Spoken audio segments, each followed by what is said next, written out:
Okay, we are on our second January Zoom call. Today we are going over two topics like normal, one nutrition topic, one exercise topic. And per usual, you can drop your questions in the chat as we go. I'm going to try to make things as simple as possible. And if you have questions at the end, then please unmute yourself and would love to have a conversation with you, especially for today. I'm going to go over how you can start combining running and lifting programs. And I can specifically reference also the half marathon running program that I wrote for you guys. It's still available. It's going to be available for you from here on out on the membership site. Once you log into my website, it's available for you. You can add it to your Train Heroic calendar, or you can follow the PDF too. Those are options for you. And as we go over combining running and lifting volume, that if you have questions, I would love that to be a discussion, because I know that everyone probably is having, they have different goals. You guys probably have different things in mind coming from different places. So would love to answer your questions for you. So just let me know. But today we're going to start off, and for our nutrition topic, we're going to talk about the importance of soaking, sprouting, or fermenting seeds, grains, and legumes. And I'll give you a little backstory like normal.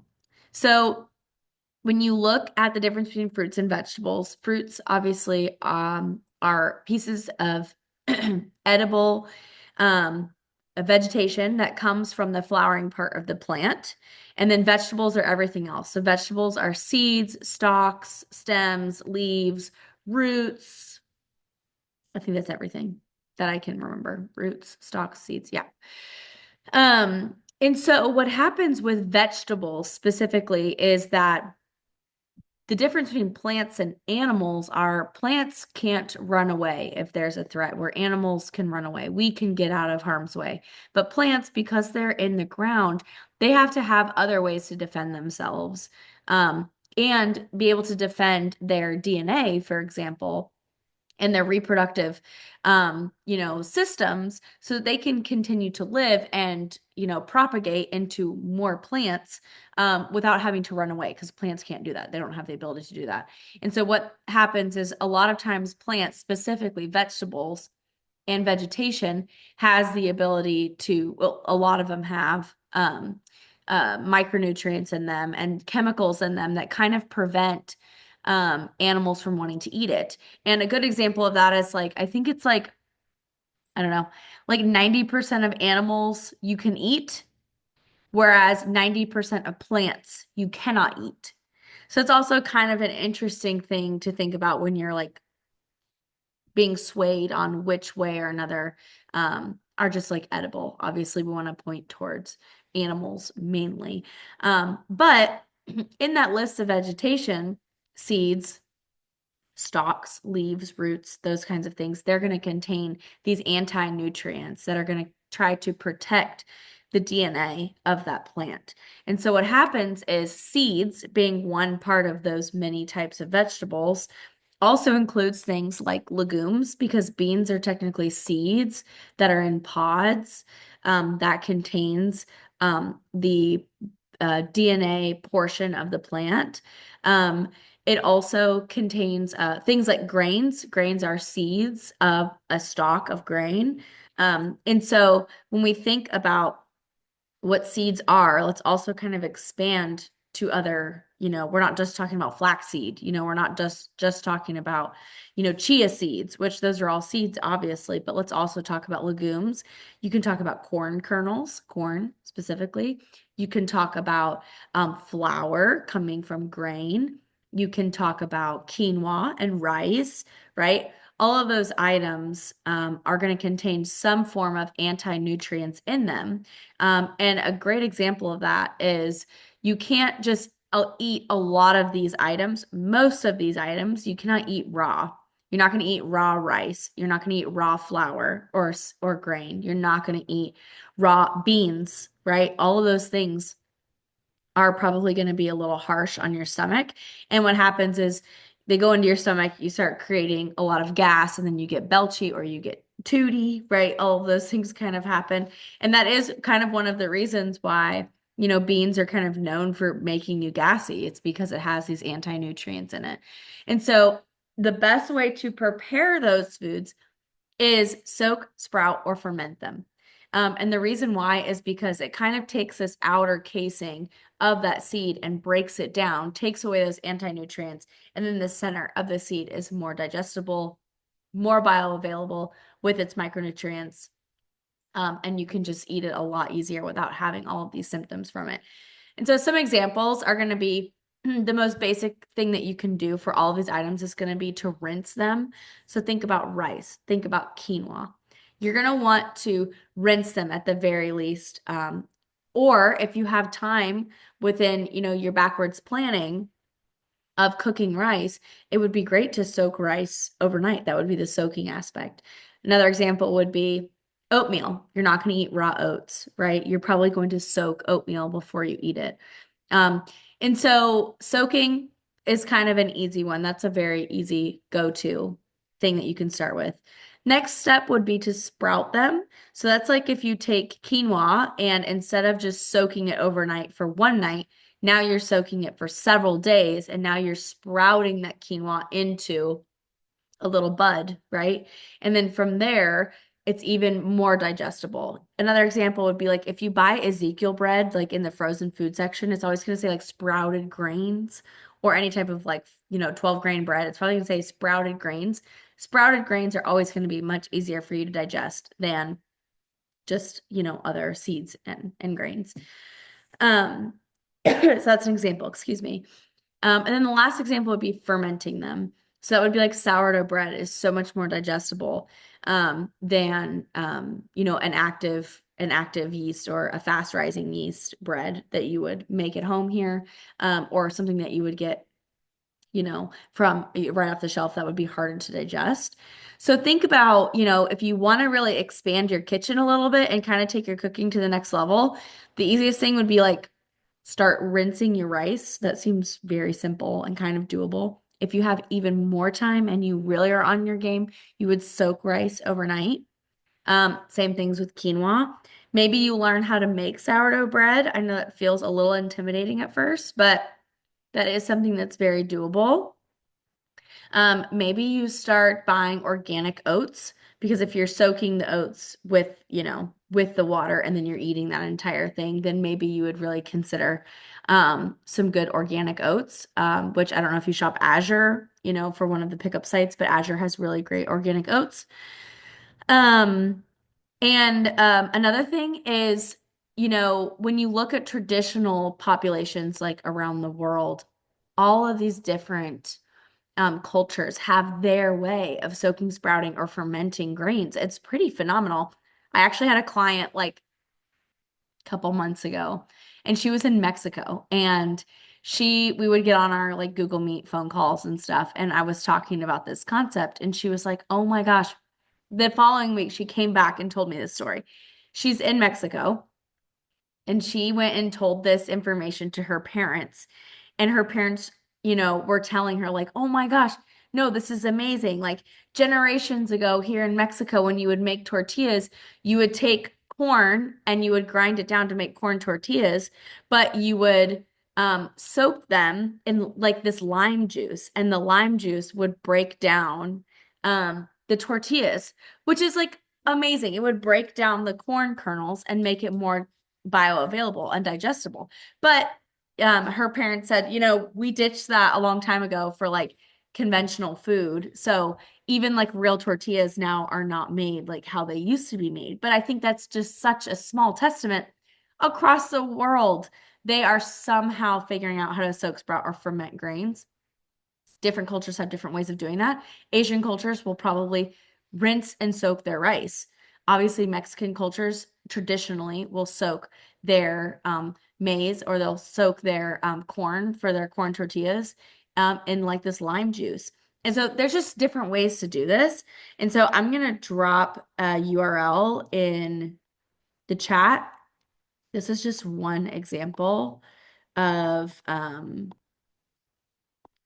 recipes that you can just putz around on the internet and look through. And just kind of like spark some curiosity for you if you want to work on that in your kitchen. And especially for your kids, like if your kids or you experience any type of gluten intolerance, this is a great way to kind of challenge that thinking. Maybe it's not the gluten, maybe it's just the way that it's being processed, and a lot of people can attest to that.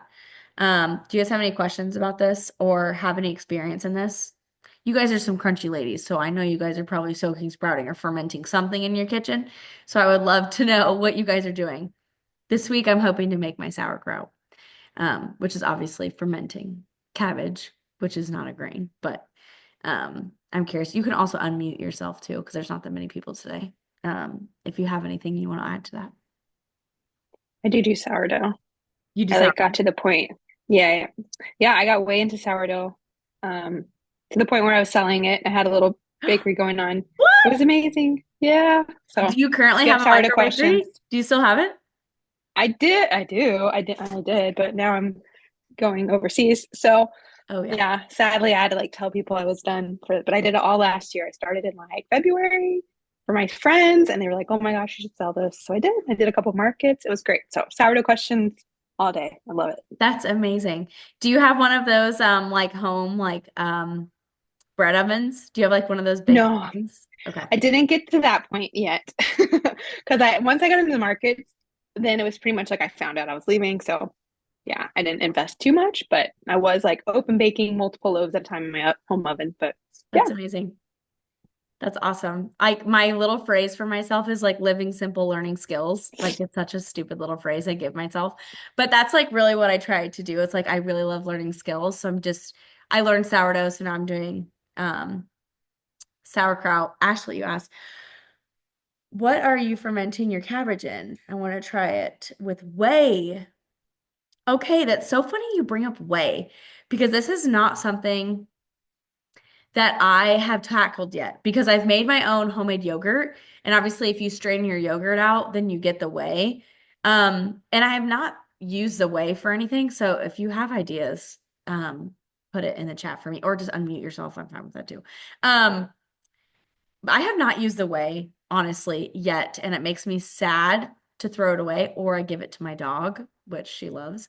Um, honestly, I'm fermenting the cabbage in I think I'm just massaging it with the salt, like the cultured guru does. And then I think it's water. Isn't it water? I think it's filtered water. Sally Fallon's. Yes. Oh, The Way. Yeah. That actually was a book I was going to bring up, the Sally Fallon's Nourishing Traditions. Great cookbook. Amazing. You're challenging me to use the whey. I've not actually used the whey in that, but I just massage the cabbage with salt and then I think I use filtered water. I'll have to go back and look at my recipe, but I get my I thought recipe it just from, like almost like sweats itself, yeah, right? Yeah, I don't think you add water. you don't add Yeah. water. I don't think so. Mm-mm. Okay, I feel like I topped it off with something last time. Maybe I'm losing my mind. Maybe Probably I have all to the use juices from the cabbage. from the cabbage. No, you're right. You're right. Thank you. See, this is why we're here. This is great. And You're an right. idea with whey, I'll soak my oatmeal that I'm gonna have in the whey for the next morning. Instead of using water, soak it in whey. I actually got that idea from the Sally Fallon's cookbook too. That is so smart. Mhm. One time I kept the whey in my fridge and it was like this lime green jar in my fridge for like weeks. And then I was like, I don't know what to do with this. I just kind of panicked and threw it out and I felt bad. Now I'll use it in my oatmeal. Mhm. Perfect. All right, you guys have any questions about the soaking, sprouting, fermenting? Should be good to go. Sounds like you guys are pretty well versed in that. Okay, let's talk running and lifting combos. Okay, so when you are a beginner, an absolute beginner, you are a novice when it comes to running. I know that, especially on social media, you probably can get caught up in like heart rate zones and like interval times and work to rest ratios and all these different things. But the reality is, if you are a brand new beginner, you have to start with walk jog intervals. Absolutely, you have to start there. Because again, we're not just building our heart up to run better and make ourselves more metabolically flexible. We're not building up just the musculature in our legs, but we're also building up all the soft tissue, the tendons, ligaments, menisci, everything that's, keeping us all together, really. And so you have to do walk to jog intervals to kind of prep your body for that. That would be step number one. Doing walk to jog intervals 2 to 3 times a week. Now, if you're following the Crunchy Athlete program, you obviously know that I have lifting scheduled for 4 days a week. And you could start doing your walk to jog intervals on Wednesdays and Saturdays if you wanted to continue to lift 4 days a week. If that is too much, working out 6 days a week, that's a lot of working out, then I would suggest, great, lift 2 days a week, jog 2 days a week. So you could lift Monday, Thursday, and jog Tuesday, Friday. And then you'd be off Wednesday, Saturday, or do the mobility or whatever else I had programmed, right? You also have options like every Monday, Tuesday, Thursday, Friday, you have 3 options, right? You have the minimal program, you have the barbell program, and you have the cardio program.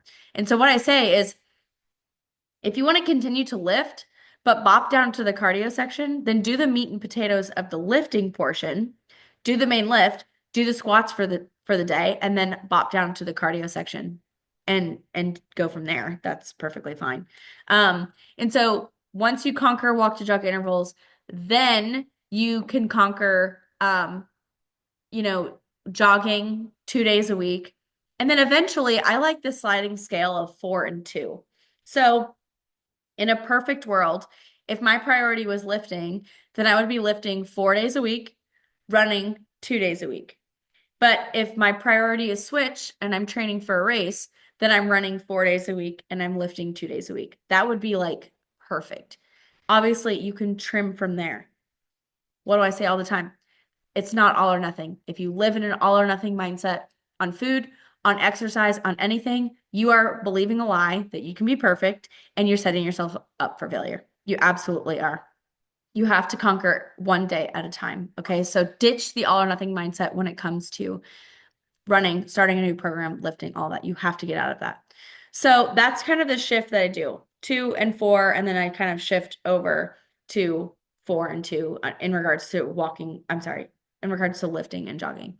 From there, once you have done that for 6 to 8 weeks-ish, then you need to start working probably on within something called a VDot calculator.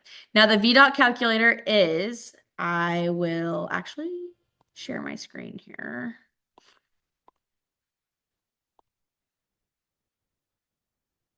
Okay. Okay, nod your head if you can see my screen. Okay, excellent. Okay, this is the VDot calculator. I obviously am using this on my computer, but it is an app on your phone and it's a free app, and I definitely would recommend getting it. Especially if you are training for a particular length of race. So let's say you want to run a 5K, then put in a 5K. Let's say you're training for a 10K, put a 10K in, whatever it is. If you have recently done a length and a time, then you would plug it in here. Okay, so let's say I did a 5K and I ran it in a 23:30. If I click calculate, it's obviously going to spit me out my linear pace, meaning it took the time, the total time, it divided it exactly by the distance, and it gave me my pace. Now, if I scroll down, it's going to give me, let me move this, sorry. It's going to give me these tabs here: race paces, training, and equivalent. Now, obviously, these race paces here are going to be projected out based on the 5K time that I put in here at the top. It's giving me a projected time at 100% intensity, my best effort, what I would run on a 1K, what I would run in a 1 mile, etc. Now, if I click training, this is your bread and butter that you would go off of once you start training pretty heavily. Okay. And these are going to be the tabs that you kind of want to pay attention to: easy, marathon, threshold, interval, and repeat or repetition. The differences in these definitions, this is very important to know. Repetition basically means race pace, RR. Repetition, race pace. So basically meaning if I were to go all out based on this individual 5K time that I put in, if I were to go all out for an 800, which is a half mile, I would probably run a 3:28. that means that means it's a race pace. But if I gave myself full rest, full recovery, 5 to 8 minutes generally, then I could probably run a repeated 328. The second one, interval, basically means that you're working on like a 1 to 2 work to rest interval. Basically meaning if I wanted to do maybe 4 reps, but 4 reps really well done with less rest than what I gave myself on the repetition, then I would run a consistent 340 on an 800. And then threshold basically means that this is like operating at your 60 to 70%, and you can give yourself very little rest. So 1 to 2 minutes of rest generally. And that means that I could run basically a 4 minute repeated 800 with a 1 to 2 minute rest. Okay. Okay, I'm gonna bop the chat up here. Um, like I said at the very beginning, I'm a normal person and I'm cooking dinner right now and I need to stir my ground beef on my plate, okay? So if you have a question, put it in the chat while I take 5 seconds to stir my meat, okay?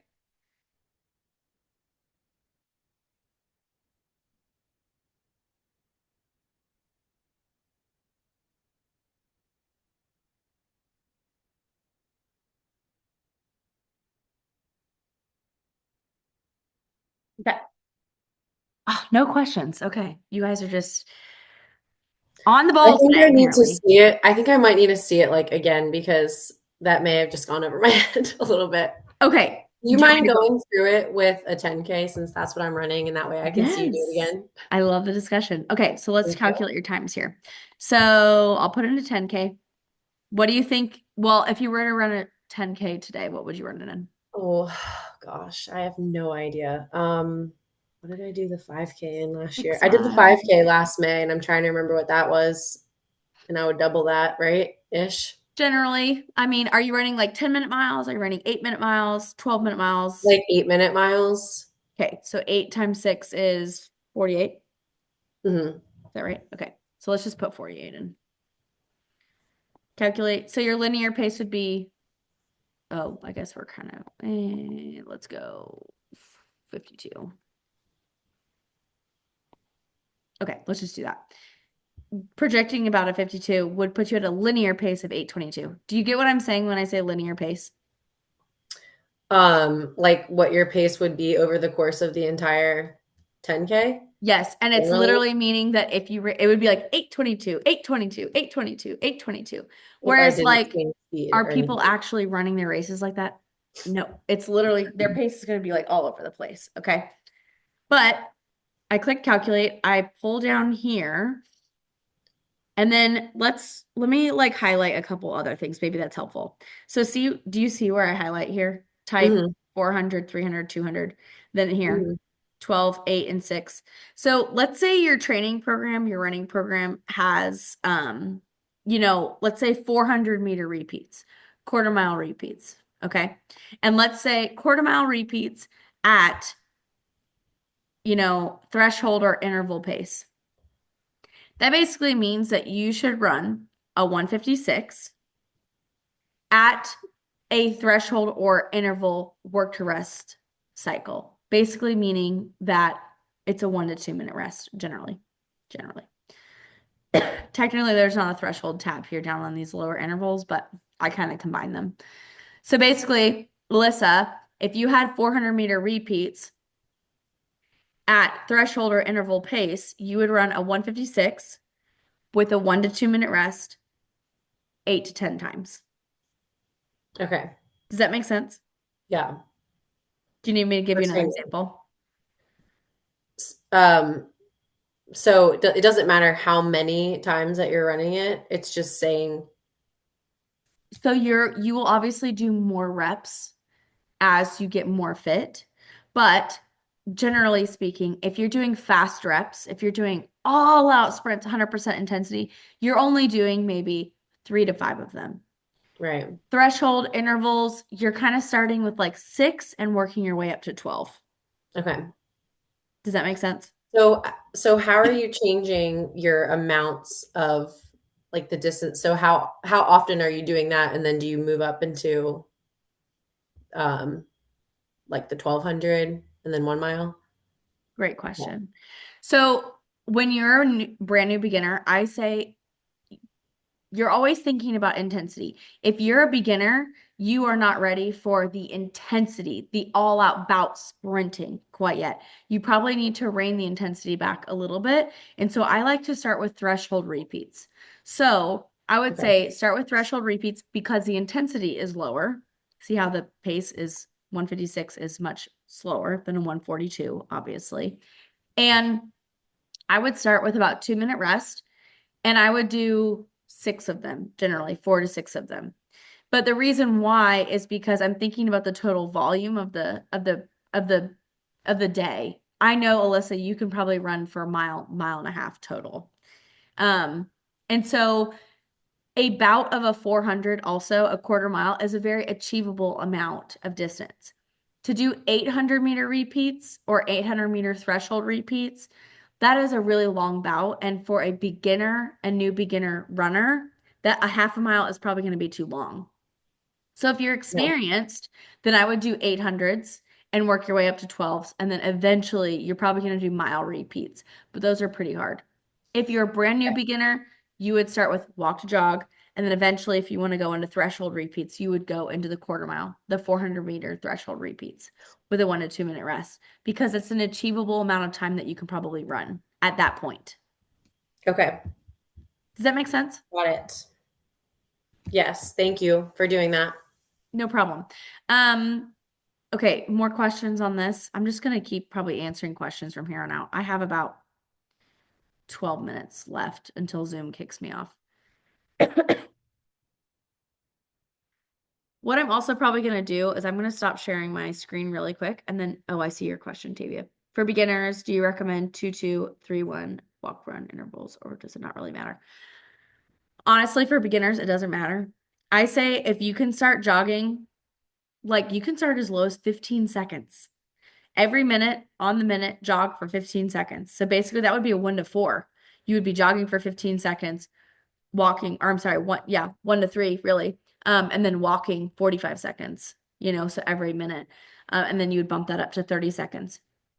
Jog for 30 seconds, maybe walk for a minute and a half.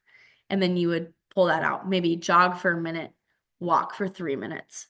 So you would just start stretching out the bout of time that you are running. You can unmute yourself too, Tavia, if you want to. I'm going to pull up this half marathon program so I can reference it.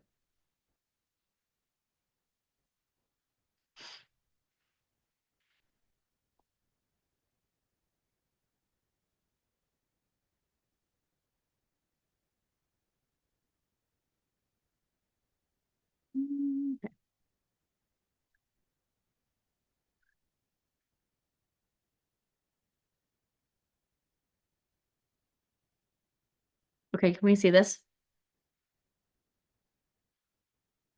Yes. Okay, perfect. Okay, so here's a great example. Let me zoom in.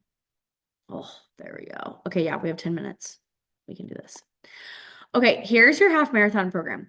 There is an option for this to be on your Train Heroic, so don't feel like you need to print out this, but this is available for you on the member site. Okay, here we go. Mondays, lift upper, basically meaning do the Train Heroic lift that I already gave you on Monday. It's probably going to be an upper body lift anyways. Tuesday, 30-minute heart rate zone 2, basically means either conversational pace or you're able to jog with your mouth closed, breathing in and out of your nose only. There's a general rule of thumb that as you're training for something around a 10K or upwards of a half marathon, 80% of your miles in the week need to be a zone 2 running. Zone 2 running, so low and slow. That's what we want. Wednesday's your rest day, going to be mobility. Thursdays, this is going to be your bread and butter for your threshold pace, kind of like I talked about with you, Alyssa. So, Alyssa, you would do 2 1 miles at T pace, threshold pace, assuming you're using the VDot calculator, with 5-minute rest. Ooh, you're only doing 2 miles of running. It's really not that bad, but you're running a mile at a time, resting for 5, and then you're doing a mile again. You would lift a lower body. You would do 4 miles of zone 2. You would rest on Sunday. Okay, so let's zoom down. Let's go down here. Okay. So see how I have 800s and 1 miles? Then I have 10 400s. That feels so much. That feels like so much volume. But the reality is that you're doing it at threshold pace, so an achievable pace with a 2-minute rest. So I gave you a shorter rest here, 2 minutes versus 5 minutes, because you're obviously doing a 400 and up here you're doing a mile. Do we see that? Okay. On the second block here, I gave you a deload week at the top, so 60-minute low impact cardio, swimming, biking, jogging, skiing, whatever. Then you do 400 threshold repeats. Next week, you do 800 threshold repeats. And then the last week of this block, you do 3 1-mile threshold repeats. And notice the rest increases as you go. And then here, you eventually end with 4 1-mile repeats at threshold pace with 3-minute rest. Whereas up here, you're doing 3 1-mile repeats at threshold pace with 4-minute rest. I know that's probably a lot to absorb, but How many weeks is this again? Is this 12 weeks? it's 13 weeks technically. Okay. So 12 weeks of training, and then the 13th week is the race week. Okay. So you would ideally start this like 3 months out from when you're planning to do it. Yes. Okay. And then that doesn't mean that you're like doing nothing now, like you can, if you're a beginner and you have a goal of running a half marathon in May, then you can go out now and do your walk jog intervals, or you can, start up here and you can repeat this top block twice. That's also totally fine to do.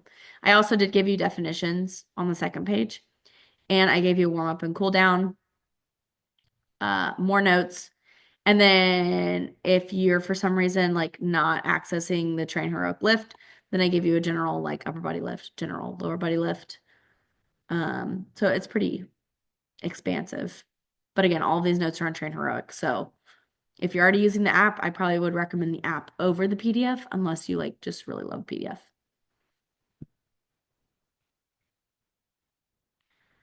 Okay. What else we got?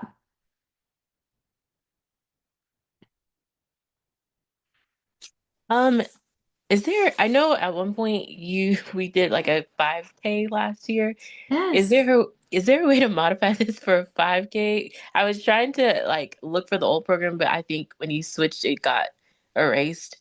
So I was like, or I could just Did it? download the Couch to 5K app if that's still a thing. No, you should actually have the Couch to 5K should be on the member site. Okay. Let me find it for you and I can pull it up.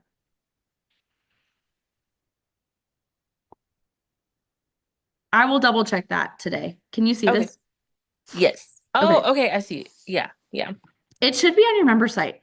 Okay. But okay, let me give you some other examples. Obviously, the Couch to 5K is for really for beginners, and this would be a Yeah. great PDF. It's available for you on the member site. So Okay. print it out if you want. I go over the basics of your metabolic systems. We go over running adaptations, so the difference between your central adaptations and your peripheral adaptations. So kind of like I talked about, as you get better at running, like your heart gets stronger, but then also like your legs and your tendons and ligaments get stronger. We talked about running form, and it's linked to a YouTube video there. Warm up and cool down, YouTube videos, apparels and accessories, things you should consider linked. Hydration and fueling, crunchy gal version. So things that I would recommend that are not full of junk. Elementy, not the best at this point, but that's okay. Mhm. Injuries and rehab things that you can potentially run into, additional learning, and then your workouts. Okay. Boom. Okay, I definitely gave you the definitions of these. So PW and SW, so you can go back and reference it. We can go back up here. Excuse me. PW, power walk. SW, slow walk. Push, challenge yourself. U2s, so basically something that is relative to you. Time trial, meaning like you're pushing the pace. Sprinting is obviously sprinting, so high intensity. But you can go down here. And for example, this is week 2. 2 sets of 12 minutes of power walking with 3 minutes slow walking between sets. So literally on day 1 for this couch to 5K, you're literally teeter-tottering back and forth between power walking and slow walking. Day 2, 5 rounds of 30-second push. So the push is relative to you, whether that's a power walk again, or that's a running push with 130 slow walk. So your slow walk is obviously your rest and recovery. And so I gave you, I believe, 6 weeks Okay. of this program. Yeah, perfect. I can go back and I should probably update things on here like logos and pictures and stuff, but that is available for you. Okay. Yes, of course. Good question. And you said the program that you were just on, you said that we can access that through our app. Yes. How do we get Yes, you that? absolutely can. Let me pull it up on Train Heroic really quick. I can show you what it looks like on Train Heroic. Thank you. Yes, of course. Sorry, I kind of came down with a bit of a cough today and it's pretty annoying.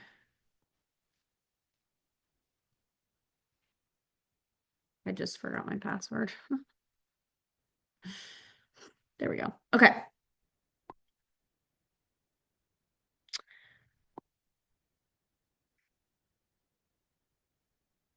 Okay, so this is what it's going to look like. It will automatically add to your calendar. Now, the access code for this is Crunchy Athlete Half Marathon.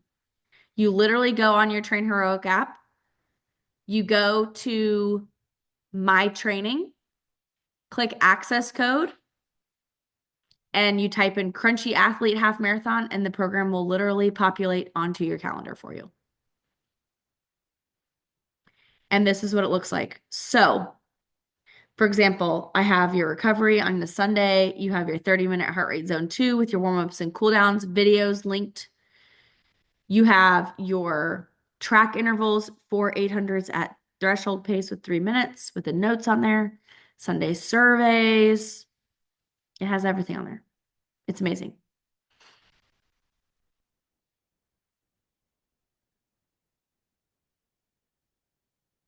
I do have about a minute left. So if you have questions about this, send it now or forever hold your peace. Or you can always direct message me on Train Heroic. That's always fine. I think I've messaged all of you, so you have the ability to do it. You can always ask me the questions through Train Heroic.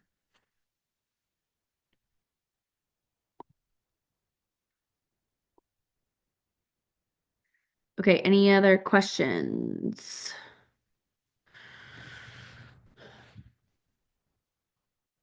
Okay, if there's no more questions, have a fabulous Tuesday night.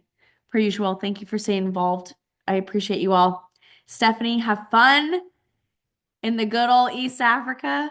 Somebody very near and dear to my heart is there. Oh, so cool. And Thanks. I already shipped you a package, girl. So it'll be there when you get there.